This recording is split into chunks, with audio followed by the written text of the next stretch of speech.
El autor teatral y poeta español José Zorrilla nació en Valladolid el 21 de febrero de 1817 y falleció en Madrid el 23 de enero de 1893. Estudió Derecho en varias universidades, aunque su afición al dibujo y otros menesteres hicieron que su padre, un seguidor aférrimo del absolutismo, lo enviara a su tierra natal para que se dedicara a la agricultura.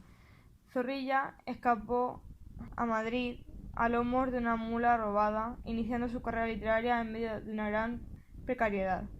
Un poema improvisado de la memoria de Larra, tras su muerte, le dio la popularidad y la acercó a literatos de su tiempo como Juan Eugenio Hartzenbusch o José de Espronceda.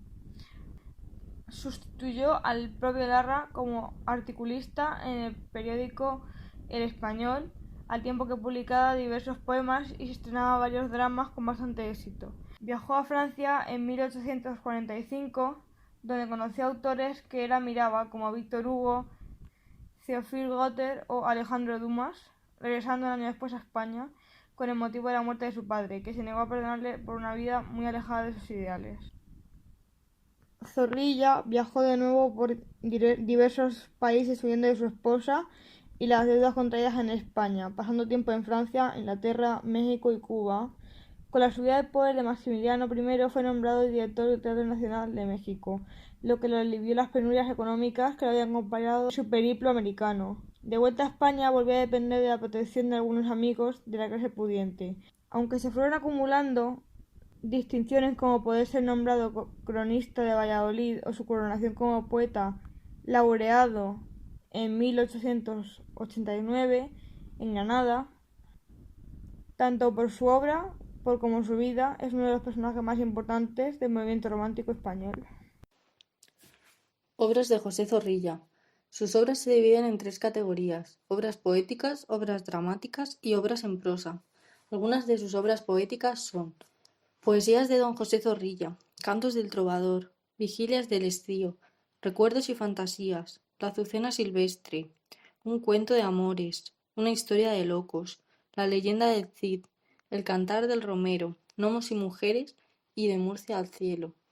Algunas de sus obras dramáticas son: Vivir loco y morir más vale llegar a tiempo que rondar un año, Ganar perdiendo, Cada cual con su razón, El zapatero y el rey, El eco del torrente, Los dos virreyes, Un año y un día, El puñal del godo, La calentura, la cual es la continuación del puñal del godo, El alcalde de Ronquillo o el diablo en Valladolid, El rey loco, Arte y amor y El doctor Diógenes.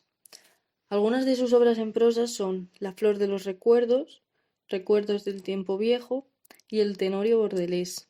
Dentro de las obras en prosa también escribió artículos como El poeta, Ruidos, miedos y supersticiones caseras, Espectros caseros, Una carta de Zamora y José Valero. Además, también realizó traducciones como por ejemplo El canto de los piratas de Víctor Hugo, El libro de la juventud del italiano Silvio Pellico y otras poesías italianas traducidas al castellano. La poesía de José Zorrilla. En su obra poética se pueden distinguir dos épocas. La primera comienza con el tomo de poesías de 1837, todavía poco zorrillescas, al decir de Vicente Llorens, pues los versos carecen de la fluidez cadenciosa y sonora característica y algunos temas reflejan una actitud hostil hacia la sociedad. Esta época culmina en 1840 con Cantos del Trovador, cuyos asuntos provienen de la historia, de la tradición religiosa o de su fértil inventiva. Zorrilla ya es famoso y en este libro declara su intención de cantar a la religión y a España. Zorrilla dedicó numerosas poesías a diversas regiones y ciudades españolas, y sus poesías se dividen en 7 tomos. Las leyendas de Zorrilla. Las leyendas para el autor de Tenorio son composiciones que tratan de hechos portentosos. Ambos aparecen mezclados en las ediciones de su obra narrativa, aunque habría sido conveniente separarlos, pues las leyendas participan de todas las técnicas características de los romances, pero estos no participan del carácter prodigioso de los desenlaces de aquellas. Sin embargo, Zorrilla tiene cierto número de poemas narrativos, hoy normalmente clasificados como leyendas. en los que no se acusa ningún elemento maravilloso, sobrenatural o fantástico. Para él, la leyenda era un poema de nuestro siglo destartalado. Zorrilla en las leyendas incluía ecos de clásicos como Lope, Montalbán o María de Zayas. Como he dicho antes, Zorrilla dedicó numerosas poesías a diversas regiones y ciudades españolas, en algunas de las cuales situó sus leyendas. Unos tienen lugar en Castilla, en concreto en Palencia, Valladolid, Toledo o Burgos, otras se desarrollan en la Sevilla medieval del rey Don Pedro y otras relatan historias del pasado histórico y legendario de Cataluña. Estas leyendas comienzan a menudo con la evocación de un paisaje, de una ciudad o de unas ruinas, y junto con el colorido del verso y la brillantez de las imágenes, hay bellos paisajes líricos.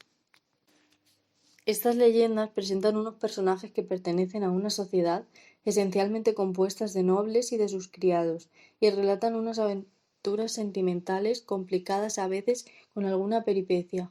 Caballeros y damas se dejan llevar por sus sentimientos y sin que haya lugar para el raciocinio, reaccionan de manera instintiva y elemental.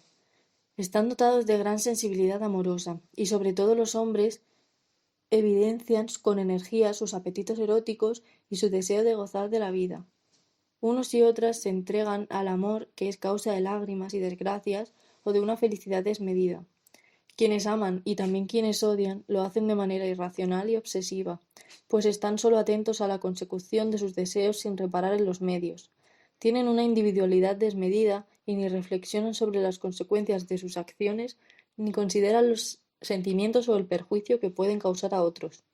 Los celos son siempre causa de sangrientas venganzas, y estos y el ansia de restaurar el honor ofendido convierten a reyes e hidalgos en seres brutales y crueles, obsesionados con la venganza. Son capaces de la traición y de la mentira y no respetan ni la amistad de los hombres ni la honra de las mujeres. Todos ellos viven en un mundo de apariencias engañosas en el que la desgracia y la muerte pueden sobrevenir de manera tan repentina como inesperada. A pesar de su arraigada fe religiosa, muchos de ellos son profundamente inmorales y la providencia ha de manifestarse con advertencias y con milagros para provocar su arrepentimiento. Entre los personajes de respeto más frecuentes de estas leyendas destaco los del rey, el padre, el autor o el tío, y los del magistrado. Como los demás autores románticos, Zorrilla alteró con frecuencia la realidad y las circunstancias de los sucesos y los personajes históricos con fines artísticos y con intención política. Estas leyendas concluyen generalmente de modo ejemplar con el castigo de los malos y el premio de los buenos, pero de esta regla parecen estar exentos los reyes, a quienes el autor aplicó otro criterio, pensando quizá que aquellos, al serlo por derecho divino, estaban en libertad de hacer lo que tenían vedado el resto de los mortales. El teatro de José Zorrilla. El tema básico de su teatro es el amor apasionado que choca contra las normas sociales, de ahí que casi siempre acabe en tragedia. Otros temas que predominan son la fatalidad y la venganza. Los personajes son sacados de un pasado histórico. Abundan las escenas violentas, los duelos, suicidios, las muertes y los momentos sepulcrales en general. Todo muy trágico y muy verosímil. Sus obras suelen transcurrir en un ambiente medieval. Se dividen en dos actos, la mayoría de uno de 7. Rechaza la regla de las 3 unidades impuesta en la Ilustración, lugar, tiempo y acción. La escenografía adquiere gran importancia y empieza a ser más compleja. El lenguaje que utiliza es retórico y grandilocuente. Tiene una mezcla entre la prosa y el verso con tradición así la estética neoclásica. El héroe masculino suele ser misterioso y valiente, la heroína es inocente y fiel, con una pasión intensa. Ambos están marcados por un destino fatal, la muerte es la liberación. Se da más importancia al dinamismo de las acciones que al análisis de la psicología de los personajes. Algunas de sus obras teatrales son Vivir loco y morir más, Ganar perdiendo, Lealtad de una mujer y Aventuras de una noche, Los dos virreyes, El puñal del godo, La copa de marfil y, por supuesto, Don Juan Tenorio, entre muchas otras. Argumento de una de las obras de José Zorrilla, llamada El puñal del Godo. El puñal del Godo, publicada en 1842, narra la historia de la caída de los visigodos y la invasión musulmana en la península. Sus únicos personajes son don Rodrigo, el conde don Julián, Ceudia, noble godo y Romano, monje eremita. La escena pasa en la soledad de Pederneira, monte de San Miguel, cerca de la ciudad de Viseu, en Portugal, la noche del día 9 de septiembre de 719. En la cabaña del monje de nombre Romano vive desde hace 5 años el rey don Rodrigo, aunque el ermitaño no sabe su identidad ya que se le ha ocultado. En esta noche de tormenta pide refugio Ceudia, noble godo que estaba al servicio de don Rodrigo. Alrededor de la hoguera de esta cabaña se reencuentran Ceudia y don Rodrigo. Su llegada a la cabaña es debido a su persecución al conde don Julián, traidor de España que en venganza al ultraje por parte de don Rodrigo a su hija hizo un pacto con los moros dejándoles pasar por el estrecho a España. Ceudia le pone al corriente de la ocupación de los moros de casi toda España, menos el norte, defendido desde Asturias por don Pelayo, primo de don Rodrigo. Don Rodrigo, a su vez, le cuenta el miedo que en este lugar le atrapa una sentencia echada por un monje que se encontró en Portugal cuando huía de España. Este monje le comunicó que con su propio puñal iba a ser asesinado. Convencido por Ceudia de ser esto una superstición tonta, deciden partir a España al día siguiente. Cuando Ceudia está descansando, aparece en la cabaña el conde don Julián. Al reconocer a don Rodrigo, le cuenta que le viene siguiendo desde España, que el monje que advirtió a don Rodrigo era su hermano, y que él le indicó dónde estaba, y así con su muerte vengaría la afrenta a su hija. Cuando se dispone a matar a don Rodrigo con el puñal que éste había dejado clavado en la cabaña, se presenta Ceudia interponiéndose entre los dos. Con su hacha de armas mata al conde don Julián, cumpliendo así la promesa de reparar el honor del rey, don Rodrigo, y vengándose de la traición a España. La historia de don Juan Tenorio se divide en dos partes. La primera parte de la historia toma lugar en Sevilla, durante el Siglo de Oro. Un año después de hacer una apuesta para ver quién podía ser más mujeriego y malvado, don Juan Tenorio y don Luis Mejía se reúnen en un hotel para comparar sus hazañas. Tras contar los muertos en batalla y las mujeres seducidas, está claro que don Juan es el ganador. Los dos rivales deciden hacer una nueva apuesta, y don Juan le asegura a Luis que le quitará a su prometida, doña Ana de Pantoja, y que además conquistará a una novicia, que va para monja. Al enterarse del desafío, el padre de doña Inés, quien está en un convento y destinada a casarse con Juan, niega su consentimiento y deshace el compromiso. Don Juan le escribe una carta de amor a doña Inés, y luego la rapta del convento, donde había vivido desde la infancia. Y ambos terminan enamorándose. Don Luis y don Gonzalo llegan a la casa de Juan y se enfrentan a él en un duelo, pero los dos terminan muertos, por lo que don Juan huye a Italia. La segunda parte transcurre tras 5 años. Don Juan vuelve a Sevilla y visita el cementerio donde están enterrados don Luis, don Gonzalo y además doña Inés, quien murió de pena al saber que no podía estar con su amado don Juan. Doña Inés también había hecho una apuesta, pero con Dios. Si ella logra el arrepentimiento de don Juan antes de su muerte, los dos se salvarán, pero si no lo consigue, se condenarán eternamente. Don Juan regresa a su casa y allí le aparece el espíritu de don Gonzalo para intentar conducirlo al infierno. Pero entonces llega el espíritu de doña Inés y le ruega a don Juan que se arrepienta. La novicia gana la apuesta y los dos suben al cielo rodeados de ángeles, cántaros e imágenes celestiales. Estructura de la obra don Juan Tenorio. La obra se divide en dos partes. La acción de cada una de ellas transcurre a lo largo de una sola noche y entre una parte y otra pasan 5 años. Esta diferencia temporal sirve para poner de relieve el amor que don Juan siente por doña Inés, pues a pesar del paso del tiempo el seductor no la ha podido olvidar. Primera parte, actos. Primero, segundo y tercero. Predomina lo terrestre. El protagonista, don Juan, se enfrenta a los vivos. La acción rápida y violenta se desarrolla a lo largo de una sola noche. Don Juan es, desde el punto de vista católico, un pecador que merece el infierno. Acto cuarto. Su título, El diablo a las puertas del cielo, expresa su función de unión entre las dos partes. Marca el inicio de la transformación de don Juan. Y, segunda parte, actos quinto, sexto y séptimo. Predomina lo celestial. Don Juan se enfrenta a los muertos, a su conciencia y a Dios. La acción, más sosegada y centrada en el proceso interior de Don Juan, se desarrolla en una sola noche.